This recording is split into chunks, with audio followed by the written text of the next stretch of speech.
you can do so. And in the meantime, we'll be moving forward. We'll be entering into our next session. And Swamiji will be revealing how our identity is confused reality. All of you already know about the genesis of identity, how we built up the incompletion from the young age, and this whole confusion about that we have about ourselves that many times we are not even aware of.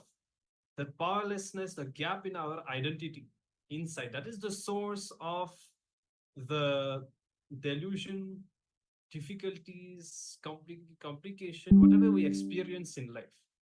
So when we understand that confusion, that gap in our identity, when you fix it, when you come to an integrated inner image, an integrated identity, then we see that the whole change reflects in our reality. It's not just a change of perception that suddenly you feel better, you feel more integrated, so you do different actions.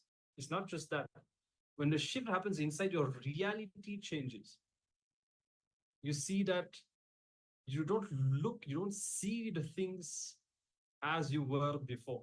The reality itself changes. What you thought was possible or impossible, that changes. Okay. So this is what Swamiji will be revealing about. So let's be receptive.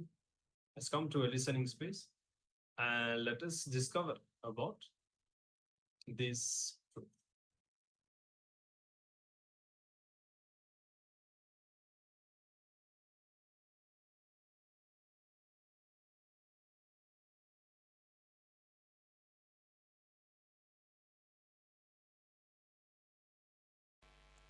How many of you feel the whole problem in my life is I do not know what I want? God, 90% of the hall. Remaining 10% do not even know whether they want to. They know what they want or they don't know what they want. Even that they do not know.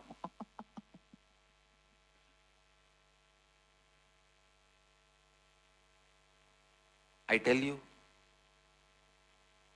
identity crisis is always one of the biggest problem of human beings. Identity crisis, don't know what we want in the life. Don't know what we are doing in the life. If you don't know what you want in the life, you are just waiting to die. Be very clear. You are not living. You are waiting to die.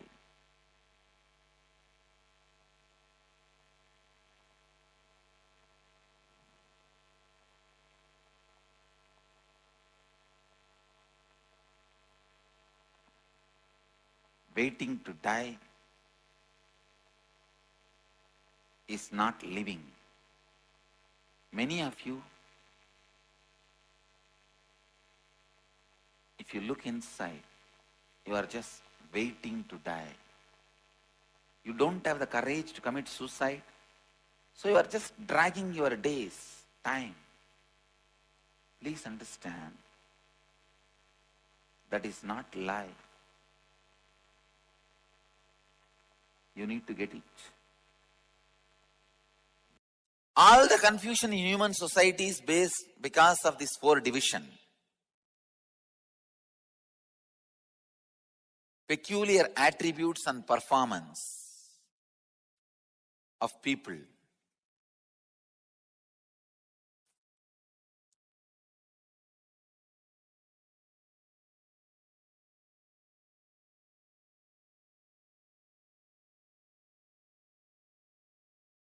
There are some people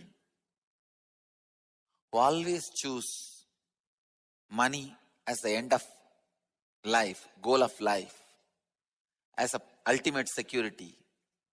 There are some people who choose power as the goal of life. There are some people who choose spiritual strength as goal of life.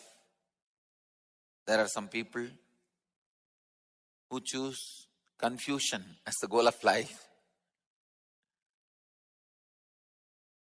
There are different types, kinds. of people who choose different things as goal of life.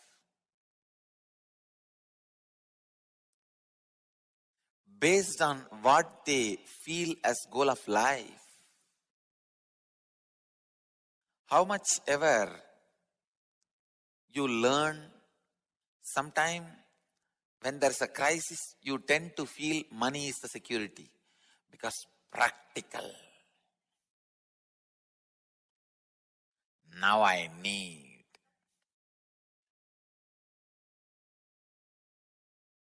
How much ever you learn the lesson, you miss it. It is not going to be the security. Finally, you neither get the money nor have the master. When you give up,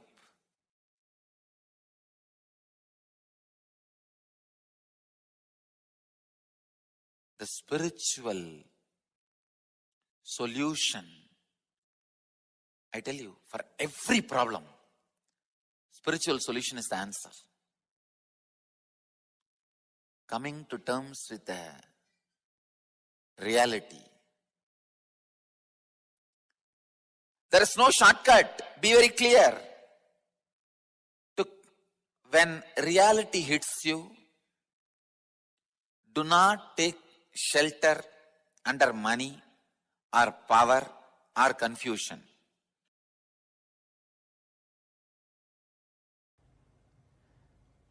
If you are arguing with Advaita, it is difficult or easy. You are doing the same foolishness of arguing whether sunrise in the morning is difficulty for you or good for you. Whether it is difficulty for you or good for you, it is a fact. Start learning to live with it. Move your window from west to east.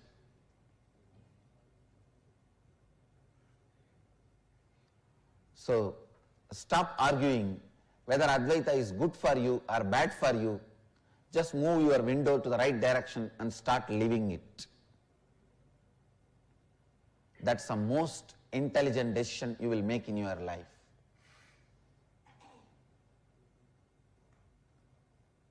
By cherishing enmity, you will make yourself weak and make your enemy strong.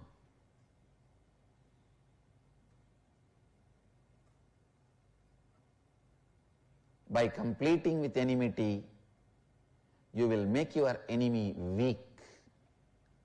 And after that, you don't need to destroy him. And even if you destroy, you won't have sin.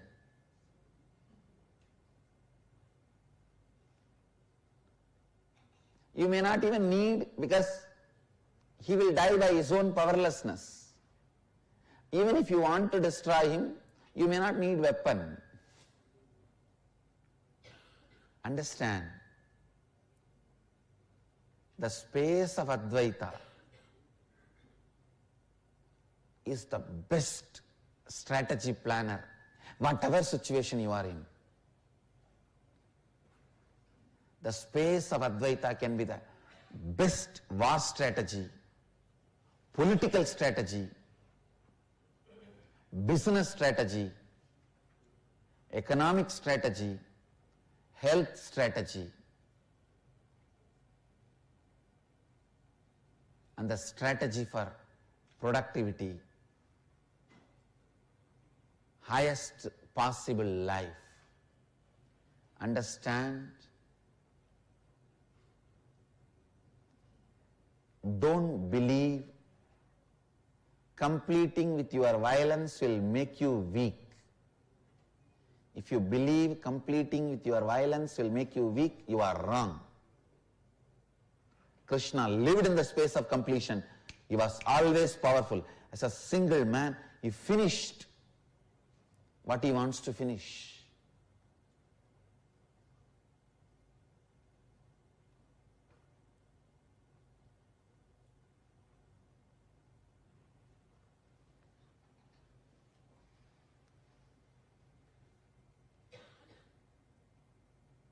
Understand? The moment you allow enmity, the first thing will happen is you will be split to pieces.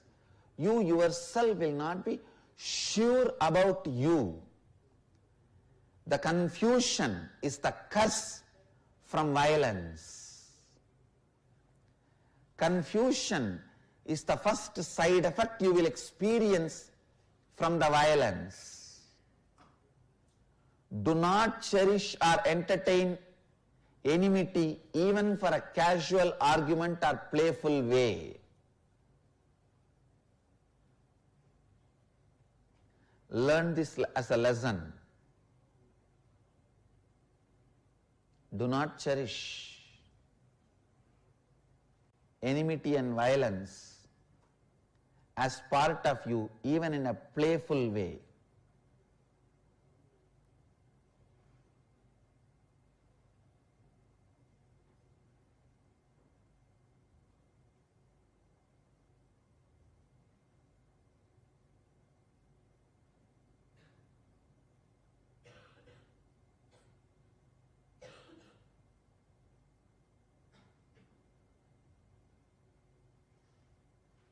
The space of Advaita. Everything is extension of me. Whatever I want is already part of me.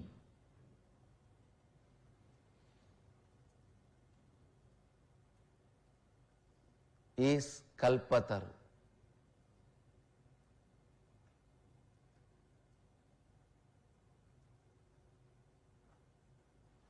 Sudarshana means right vision. What is the right vision? By not carrying enmity inside you, making your enemy weak. That is what is power of Krishna. Sudarshana Chakra is right vision, is his strength.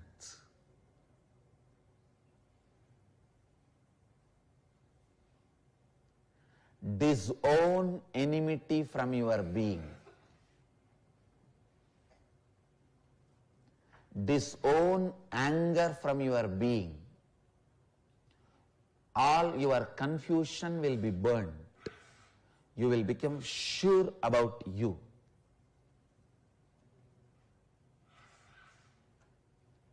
You will become sure about you.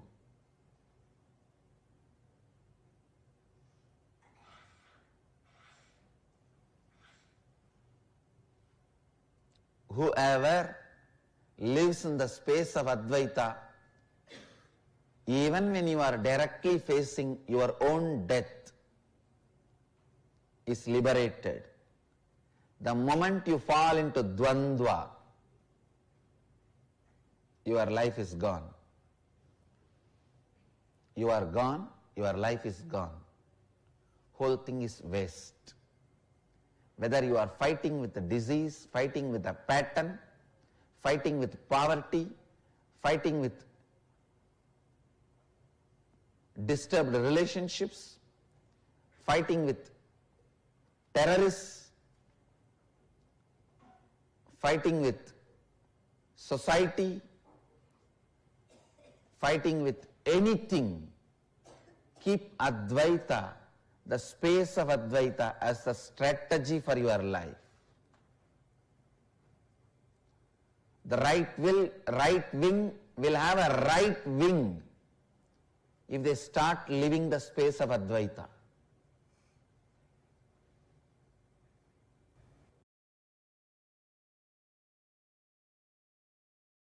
Ability to face a crisis, ability to manage a crisis, ability to manage a new situation, ability to manage a change in the situation, all this is lost. All this is lost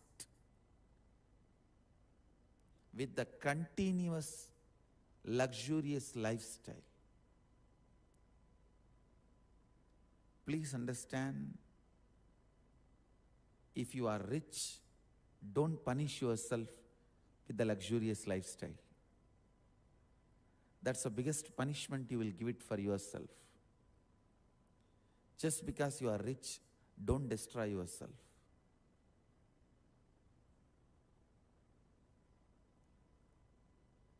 Even your muscle memory and biomemory, once they are accustomed to luxurious lifestyle, lose the ability to reinvent themselves, lose the ability to be active, alive, lose the ability to do the crisis management, lose the ability to expand. I have seen some of the most successful, big, rich men. They keep their personal life away from the wealth they have. They have not punished themselves with a luxurious lifestyle. Please understand, I have seen some of the richest people of the world in very close quarters. I tell you from my experience, people who have not punished themselves with their wealth, people who have not punished themselves with their wealth and luxurious lifestyle, only they are able to continue to keep their spontaneity, crisis management abilities, and creativity alive. Only their muscle memory and biomemory is active to live, run the life, expand the kingdom they have built. If you want to destroy somebody, somehow make them addicted to luxurious lifestyle. After that, you don't need to do anything. They will destroy themselves. Somehow make the luxurious lifestyle glamorous for them. That's the best way you will get rid of your enemies. Any fellow who is caught in the mental setup of the luxurious lifestyle, I tell you, don't be afraid of him. He will be destroyed. He will destroy himself. Don't be afraid of him. I wanted to remind this one truth today. How your identity collapses when you get out of this aparigraha lifestyle. In Agamas, Mahadeva speaks highly about this aparigraha lifestyle. The context of aparigraha, the reason to live with minimal things, is to keep you alive, active, to keep your muscle memory and biomemory brilliant, bright. See, the luxurious lifestyle makes you insensitive. Above all, makes you life negative. It just makes you life negative. It destroys your metabolism. It destroys your ability to enjoy. Finally, it destroys your very approach towards life. I tell you, luxurious fellows are the most frustrated people on the planet Earth. Much of the problem of the developed countries is not depression, frustration is one of the biggest problem the developed countries are facing, because they have not understood with their own wealth they are torturing themselves. Having wealth is not wrong, but torturing yourself with the luxurious lifestyle is wrong. Don't punish yourself with the luxurious lifestyle.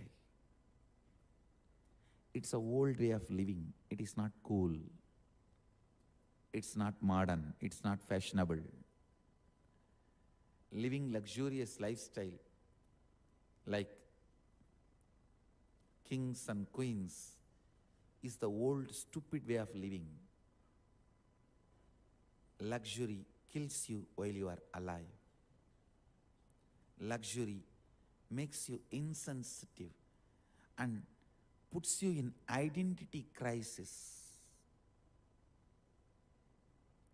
Luxury is the source of your strong SDHD.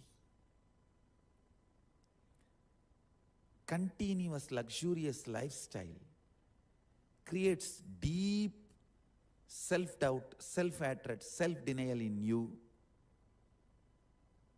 Not only you develop SDHD, you develop SSDHD, means strong SDHD, is SSDHD.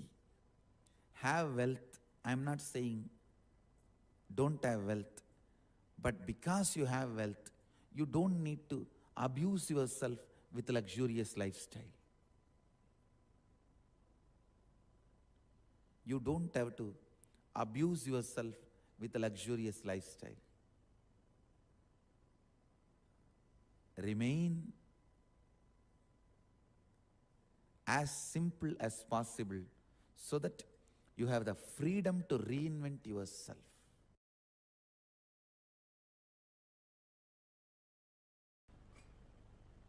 We will understand the genesis of our identity.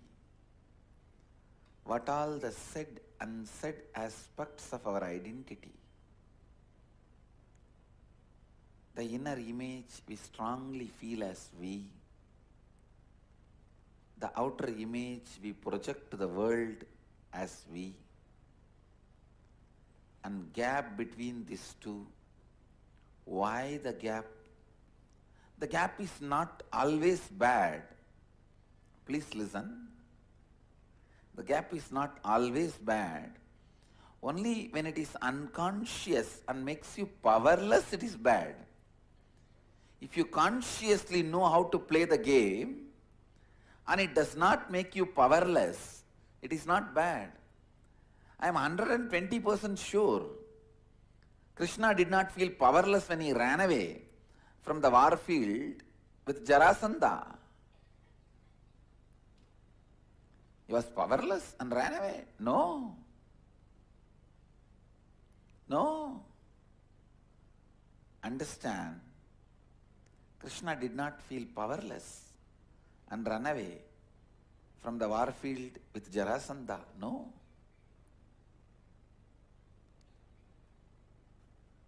If you know consciously how to play with these two, inner identity and outer identity,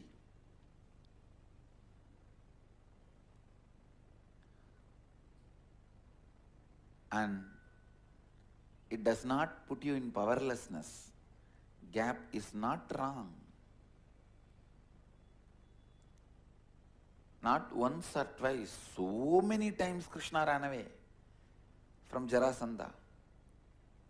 There is a temple in Gujarat called Rankichor. Means who ran away from the war. So understand, then do you mean to say he felt powerless so he ran away? No. No. He is the most juiciest incarnation.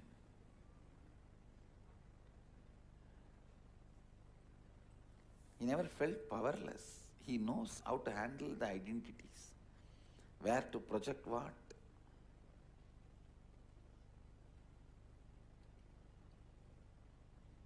So understand,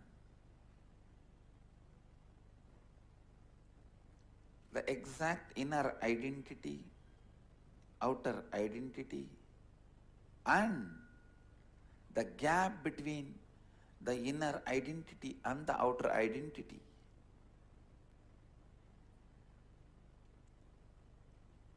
And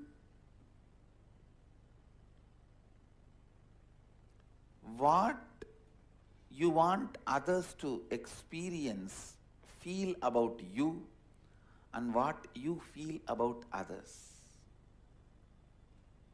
There is always a big gap between these two. You want everyone to feel about you as a loving, caring, trusting, blissful, joyful person. But you believe, you think about everybody as crooked, cunning, cheats, bunch of thieves. Now you need to know the gap between your inner identity and outer identity. That gap is neither good nor bad. Same way, the gap between what you want others to feel about you and what you feel about others. This gap also is neither good nor bad. If both these gaps makes you powerless, both of them are bad. If they does not make you powerless and you know how to play with that, then it is not bad. Sometimes it is good. Some of the very powerful, the most powerful strategies which Krishna did to protect Dharma are done from that space where other person can't even understand with what kind of a logic you are functioning. Other person can't even understand, you can never understand with what kind of a Dharma Krishna is functioning. You can never understand.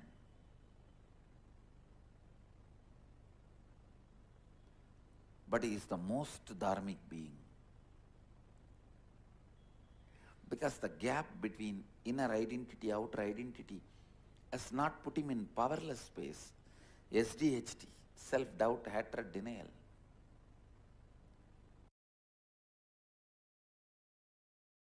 Ability to renounce the identity. I tell you, it is that training which protected or still protects, saves me during this whole identity crisis.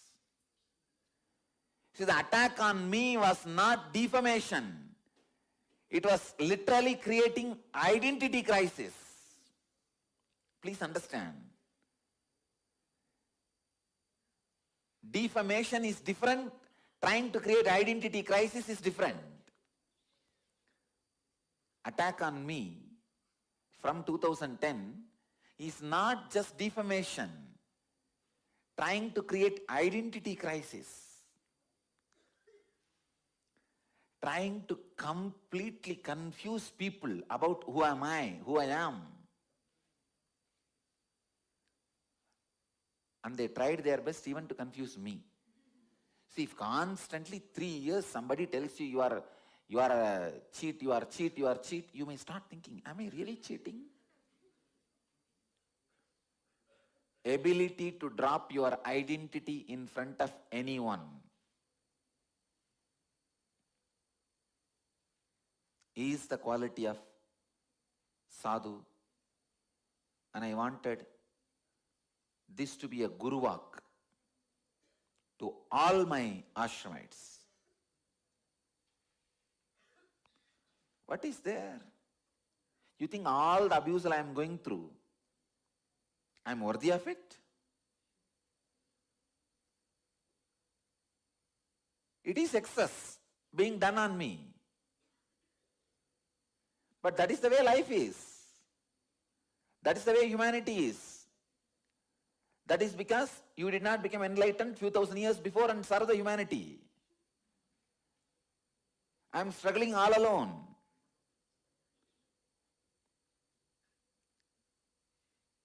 See, lakhs of people died in Hiroshima and Nagasaki. All the people who are dead, are they worthy of the death?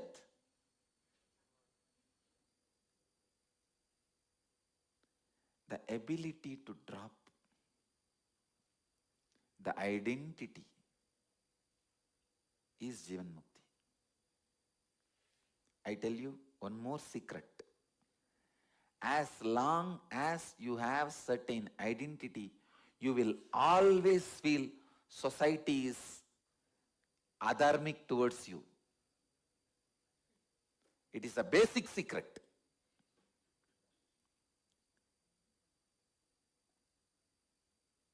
Your logic is with pus.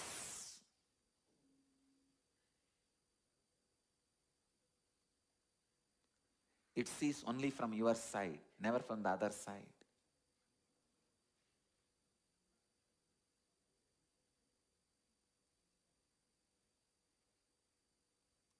If I judge whatever is done to me by the society is adharmic, my logic becomes logic with pus.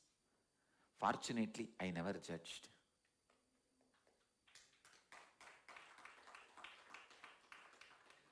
Society is not a group of people. Please understand. Society is the other person. It is not collective. Even a single person is society. I am telling you, in all possible situations, this is the truth. Ability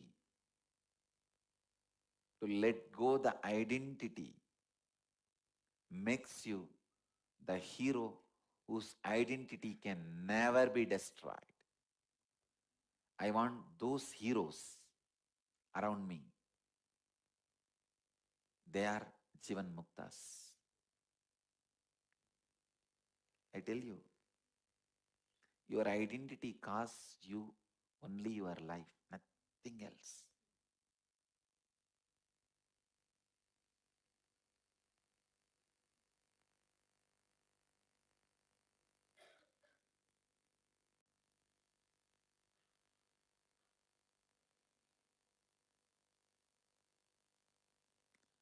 If I am supporting your ego and identity, you are doomed. If I am not touching your ego and identity, you are in waiting list. If I am hitting at it straight, you are blessed.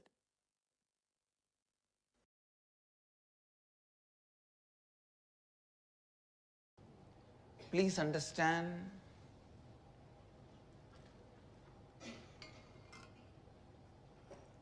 when people ask, why should we have the space of Advaita in everyday living, the whole question seems to be stupid.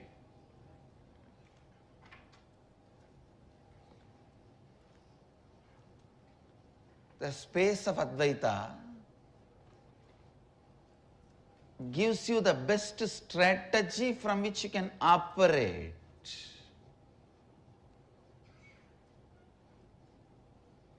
You want to continue to live in lies, spread lies. Please understand,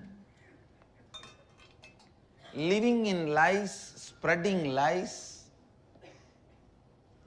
the biggest problem is you get confused about what do you want. Getting confused about what you want is a failure. Getting confused about who you are is depression. Please understand. Getting confused about what you want is only failure, but getting confused about who you are is depression.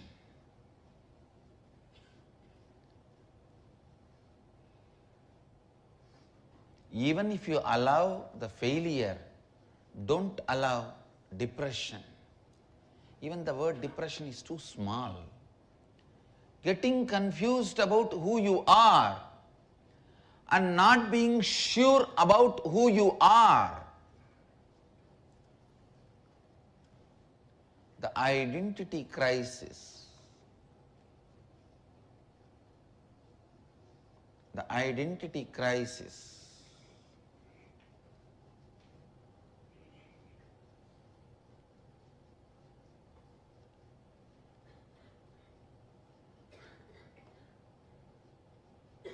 please understand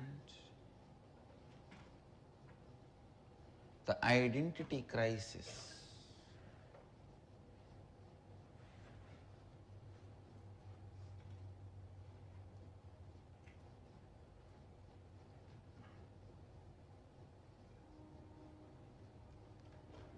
Integrity itself is a principle which solves the identity crisis for you.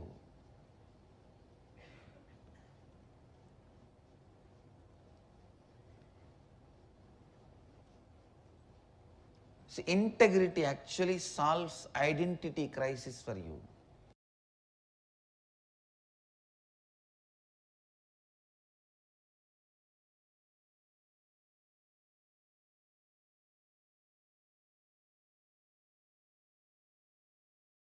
A bit in.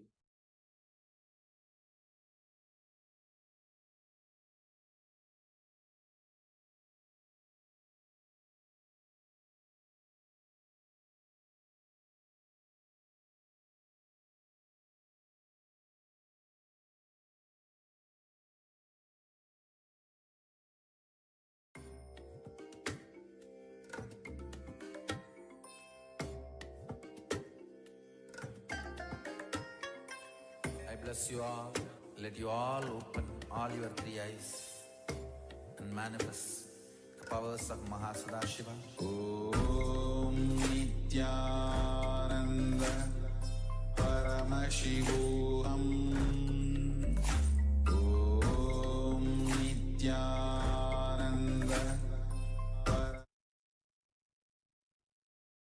Yes.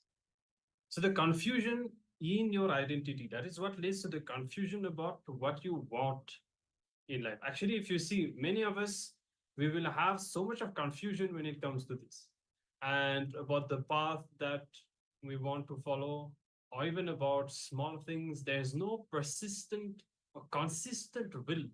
You see, like how Swamiji, how even a few years before, he will have detailed the whole vision that he has about the future, about his life, about Kailasa and all of this.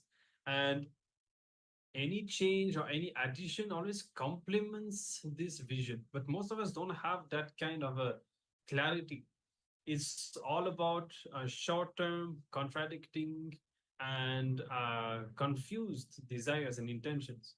Swamiji also mentioned, he gave an example of Bhagavan Shri Krishna, that having an integrated inner image is most important. Once you have aligned all your four images, your inner image, your outer image, the other's image, and the life image, once all these four are integrated, you will be able to play with life as you want. Because even if even when Bhagavan Krishna was running away from the battlefield, it was not that he was powerless. He knew he is Parandhama, he is the all powerful, but still he played it as a leader. So now we'll be getting into a small internalization exercise where we'll be doing manana, will be that Swamiji has revealed to us. Yes. So you see, when you have that identity crisis, as Swamiji was explaining, the way it manifests is we will be continuously making limiting statements about ourselves, about what we can manifest. And finally, that is one of the confusion, because on one side you have a desire, you know that you really want to do something, but you make these statements that you cannot do it, you cannot achieve it, you cannot have it. So the first step in the exercise will be to identify and write down the top 10, just to give a number, of limiting reality statements that you make about yourself related to any aspect of your life. So it could be that, oh, I am always unlucky, I am not good looking, I am not good at doing that, I'm not good at doing this. Many of us have that. We feel that, okay, I'm good at doing this, but I'm not good at doing that. This is not for me. I am not that kind of person. I cannot do this. So, like that, because of the confused identity that we have, we make these limiting reality statements. And finally, we make them into reality just because we chose to use that word. So find them out and write them down, and then you'll be identifying. So you'll be doing the same thing about the people close to you in your life, but there are relationships that you have. For example, people don't listen to me, they don't understand, they don't care about me, whatever it is. The limiting reality statements you make about the people around you, and then you describe how you respond and complete how you behave in general when you face these realities. Understand what is the pattern, understand how what is the behavior that you have, and here this is where you also want to complete. Okay, now only 3 steps written in the assignment will be showing on the screen. We want to add one more, which is the completion.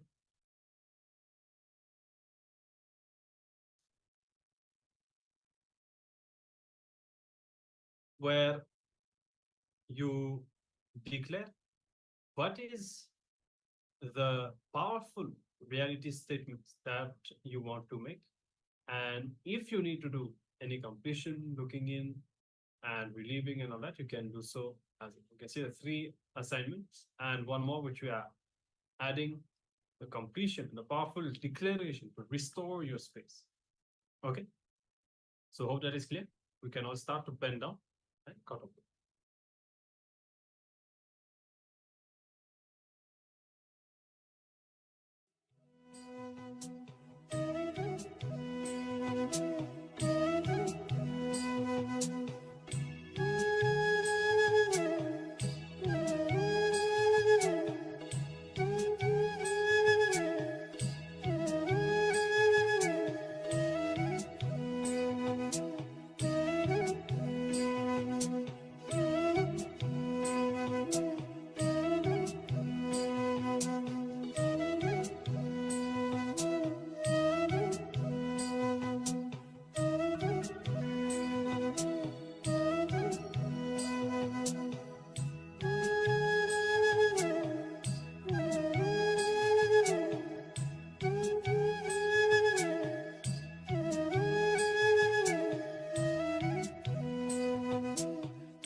So understand how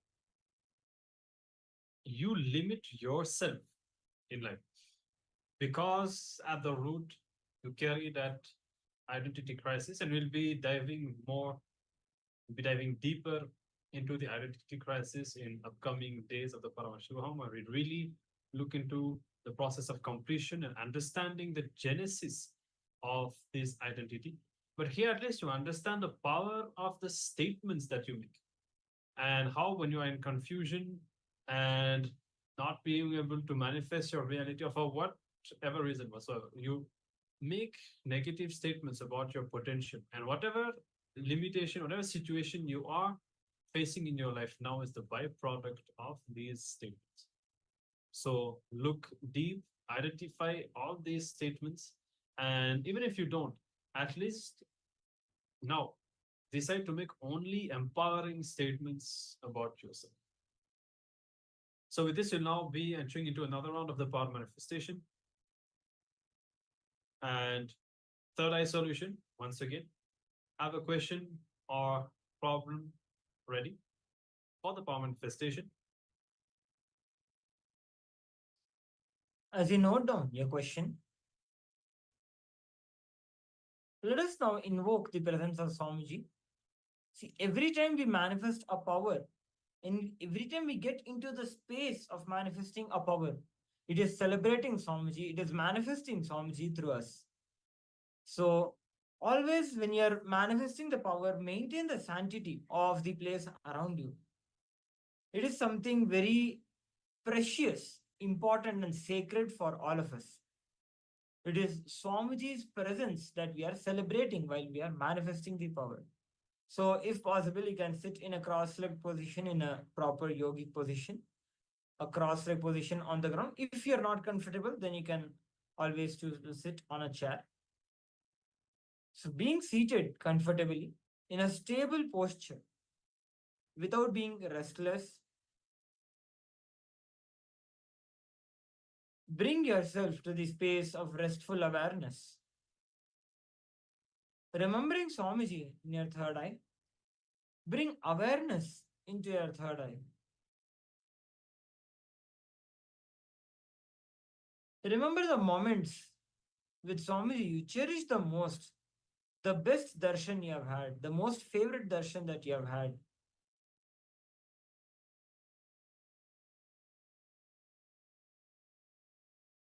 Remembering Swamiji in your inner space intensely, chant the Mahavakya. Om Nithyananda Paramashivoham. Om Nithyananda Paramashivoham. Om Nithyananda Paramashivoham. Continue chanting the Mahavakya intensely. Now, put whatever you have written, the problem, the challenge that you are facing in your life, of which you are looking for a solution, put that into your Ananda Gandha, put it into your third eye, into this space of Swamiji that you have invoked now. You will see that Swamiji will reveal a powerful solution, the customized solution for each one of you. Let us now begin with the power manifestation.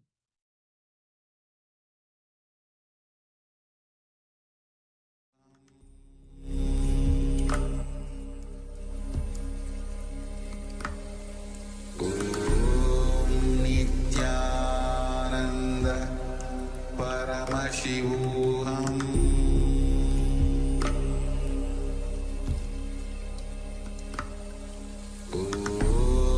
Nithyananda